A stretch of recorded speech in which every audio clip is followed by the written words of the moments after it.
پھر جب سور پھونکا جائے گا تو نہ تو ان میں قرابتیں رہیں گی اور نہ ایک دوسرے کو پوچھیں گے۔ تو جن کے اعمال کے بوجھ بھاری ہوں گے تو وہی کامیاب ہیں، اور جن کے بوجھ ہلکے ہوں گے وہ لوگ ہیں جنہوں نے اپنے آپ کو خسارے میں ڈالا، ہمیشہ دوزخ میں رہیں گے۔ آگ ان کے چہروں کو جھلس دے گی اور وہ اس میں بد شکل ہو رہے ہوں گے۔ کیا تم کو میری آیتیں پڑھ کر نہیں سنائی جاتی تھیں؟ پھر تم تو ان کو جھٹلائے ہی جاتے تھے۔ وہ کہیں گے اے ہمارے پروردگار، ہم پر ہماری کمبختی غالب آ گئی اور ہم رستے سے بھٹک گئے۔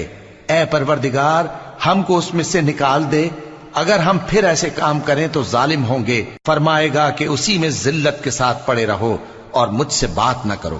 میرے بندوں میں ایک گروہ تھا جو دعا کیا کرتا تھا کہ اے ہمارے پروردگار، ہم ایمان لائے تو تو ہم کو بخش دے اور ہم پر رحم فرما، اور تو سب سے بہتر رحم کرنے والا